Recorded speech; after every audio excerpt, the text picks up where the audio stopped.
you hate the thought of working past 55 or 60? Do you hate not being able to live the life you deserve today? Do you hate not knowing what your financial future looks like? It's time to stop doing what you hate. Here's your host, Mr. Harold Green. Aloha, everybody. This is Harold Green of Bright Tree Wealth Management. And it is time to stop doing what you hate. I hope you folks are having a fantastic day. I'm doing pretty good. Took a couple of weeks off here from actively having appointments and just working on reevaluating things, thinking about our future and what it is that we need to do better for the people that are on the Bright Tree Wealth Management bus. I'm very grateful for all the people that have given me an opportunity to work with them, because again, to earn someone's trust is really a tough thing to do. And we're facing a lot of different things, and we simply just have to figure out the best strategy to overcome any particular challenges that we face. And I'm going to go back and talk a little bit about the 97.3. And it is our mission to help as many people as we possibly can get from the 97% of those who, when they retire, they won't have enough to live on to last them their entire lives, into the 3%, which is, those who have enough to last them their entire lives when they retire. And, I've done a lot of research and I've experienced a lot of things over the last month or two. Some of it is extremely disheartening. Some of it is extremely exciting. And so I want to kind of go into the exciting stuff and not so much the negative stuff. But today's show is about tariffs and inflation. And I'm sure you've probably heard a lot about it. But my question to you is how much of what you heard is actually true? Is it the truth, or is it a narrative that's being pushed for political purposes? And as a thinking person, I want to submit to you that it's a mixture of both, and we'll get into it in a second. So are you ready? 1, 2, 3, let's get it. So we're going to be talking about tariffs and inflation. And so this whole narrative kind of got to me a little bit, and the inflation narrative got to me. And when things start to get to me, I go into what I call research mode. First, I get upset. Then I want to know why. So I go into research and I try to consume as much information as I possibly can. And so to me, the narrative around tariffs and inflation and stuff like that, it's super mixed. Some say tariffs are going to be inflationary. Some say they will not. And that's because I believe that inflation is currently higher than it normally is. And there are some factors that are keeping it there. And I'll get into those in a second. But first of all, you got to understand tariffs and how they really work. And it's like me saying a knife. And I can spin this one or two ways. I can say, man, knives are great. Or I can say, man, knives are horrible because knives kill people. I mean, really? If you've ever used a knife, you understand that knives are very beneficial and they can be dangerous if put into the hands of the wrong person. And I think tariffs are the same way. This is my personal opinion. I think they can be extremely helpful, and I think they can be extremely dangerous when put in the hands of the wrong person. But let's look at how tariffs work, and then you can kind of make your own assumptions after you hear the things that I have to say and do your own research. All you hear right now is tariffs are inflationary. My first question as a thinking person is why? Why are they inflationary? And so you can go do your own research on tariffs.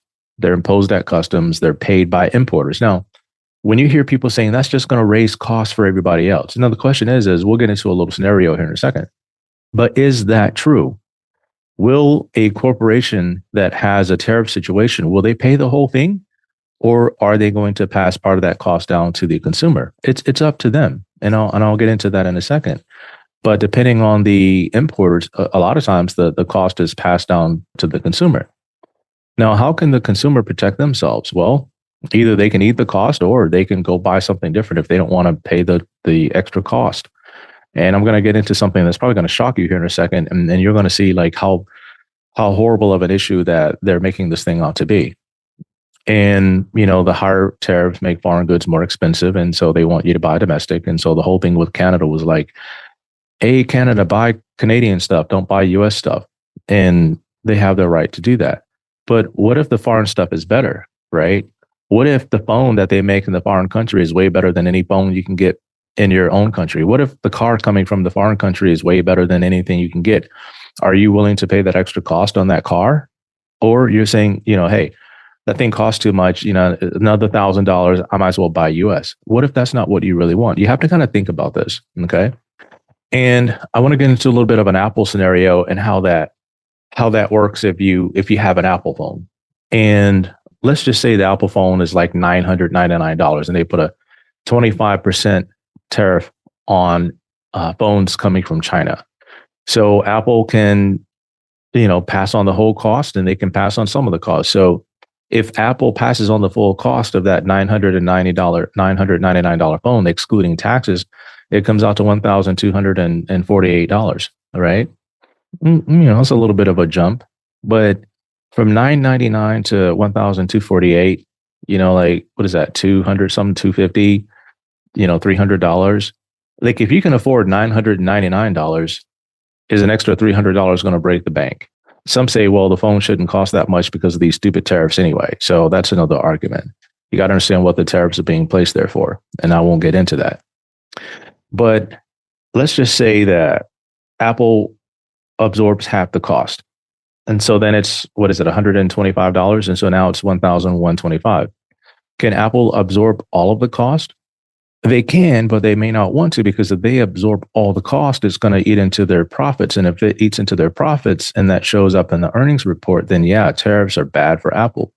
And if your primary holding is Apple, what does that do to you? Well, it hurts you in the short term. I'm sure Apple will recover. They'll find a way to make more money.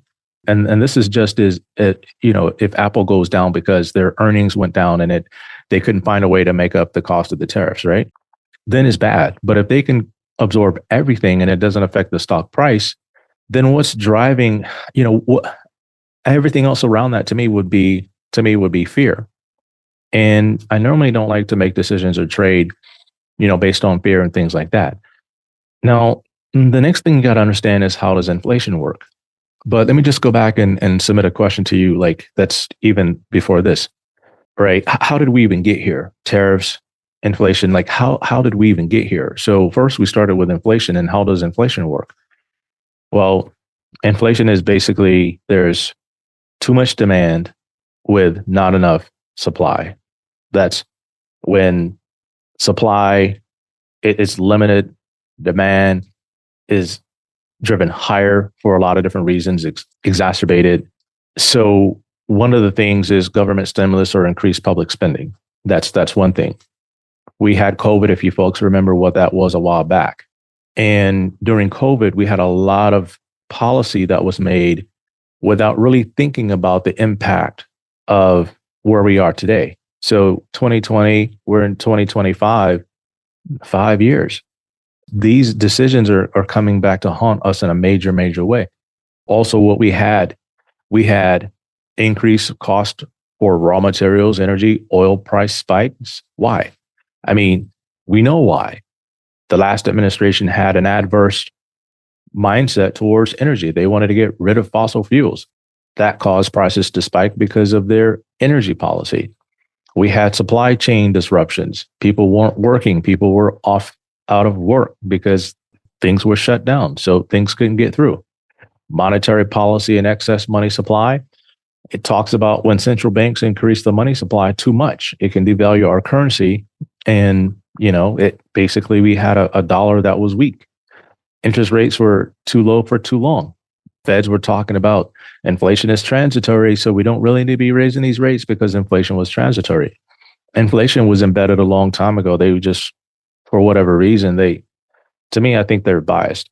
That's all that was. Like, you got 200-300 PhDs working for you, and they couldn't figure out inflation was not transitory. They thought it would be, but you got to know more than we know. Okay, we're just average people trying to do our job every day. Central banks were printing way too much money, more than the economy could handle. We talked about the supply chain shortages and things like that, business expectation, depreciation of currency, and on and on and on and on and on. And, it got me wondering. And so last Saturday, I was sitting down at my desk, like I was supposed to have been off that day, but I was like, oh, this is really bothering me. So let me just kind of dig into it and figure out what's really going on here so that I can share a little bit with my clients and my listeners in terms of what I think what I think we ought to be doing. And when I dug into the numbers, here's what got to me. The biggest factor of sticky inflation are a couple of different things. Number one, transportation services. When I look at my chart here, transportation services, like car insurance, car insurance has gone through the roof. Why? More claims. Why? More crime, more accidents. And then I began to think about this a little bit as a thinking person. Why are there more accidents? There's a lot more distracted drivers. There's a lot more people on the road than are normally on the road because of the stay at home crowd. And I'm not saying it's wrong to work from home. That's not what I'm saying here. There's tremendous benefits of that. However, when too many people are supposed to be working from home and they don't have the moral aptitude to be working when they're supposed to be working, but they're like going out for lunch and going out to shop and they're doing all these things, running errands. There's more and more people on the road. And if they're distracted trying to answer work emails on the road and answer texts while they're driving, get to the boss when they're supposed to be sitting at their desk, but they're driving and they don't want to get caught, like it's a lot of stupid stuff going on, right? And we really have to look at these policies that are being made and how it's affecting everything that are around us, right? Energy prices are still a little bit elevated. They're coming down some, but here's the thing. Energy producers are not going to just fall in line with this drill, baby, drill thing. They're just not going to. And some may be able to absorb some of the prices of dropping the cost of production, but some cannot. So they're going to be a little bit reluctant to do that, I believe, from what I've seen and heard. And then there's surveys that are done by households, and they're thinking that inflation is going to be back up to 4.3% in another year. So, like, who are these people being surveyed? And it's just data, that information they just put out there. Some of these surveys, I think they should just trash and get rid of, because if they're talking about inflation is going to be higher because of car insurance, here's what I think. Right? There's no way the feds can keep rates high and it bring down inflation, especially in the area of car insurance. Yeah, everything else might come down, but if transportation services just keep skyrocketing, it's going to make inflation continue to look sticky. I'm no economist. I just look at charts and data that other economists put together. So I don't have to be an economist to look at charts and to read charts to tell me what they're all saying. And I can put a couple of different charts together and get a couple of different pictures. And from there, I have to decide how to trade for my clients and what we ought to be doing.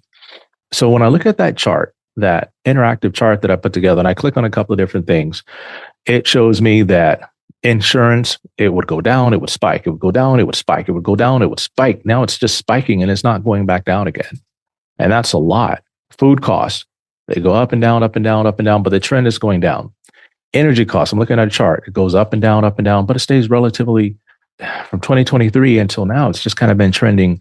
It's been trending down. If we look at other things like motor vehicles and parts,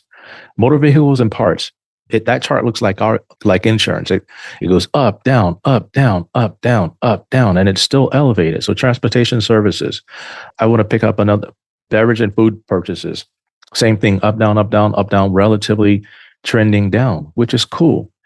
And I mean, when we look at it, to me, it's just like all the stuff is just narratives that people are trying to push.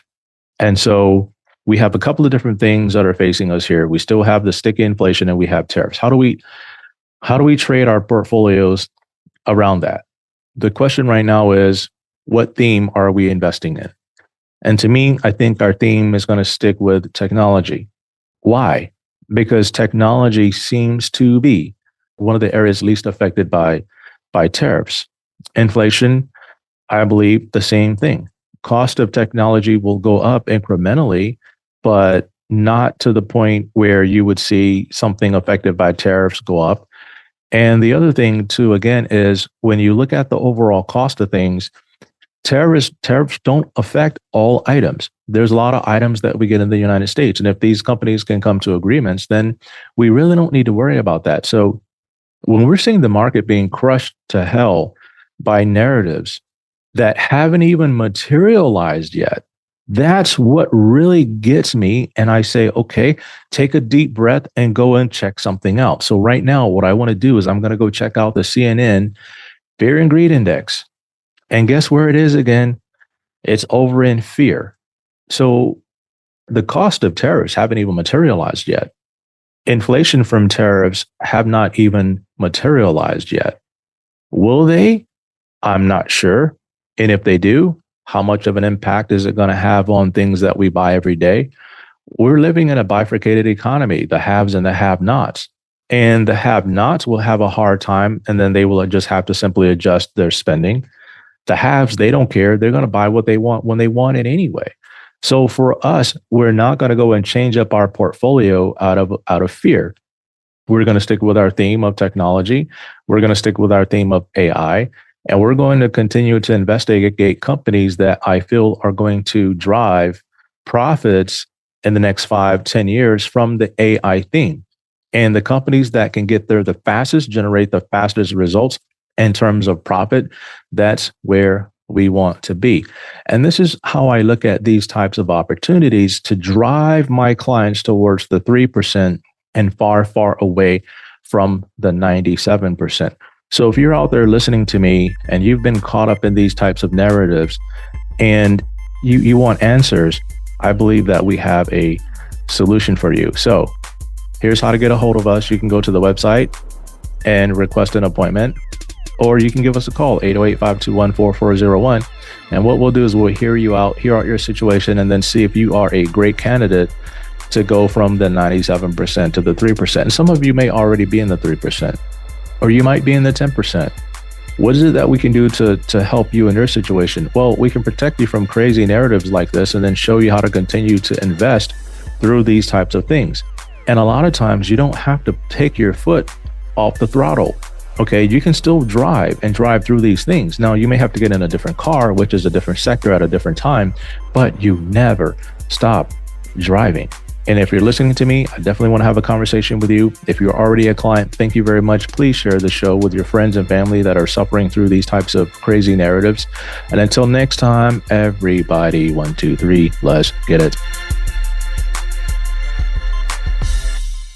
This is thepodcastfactory.com.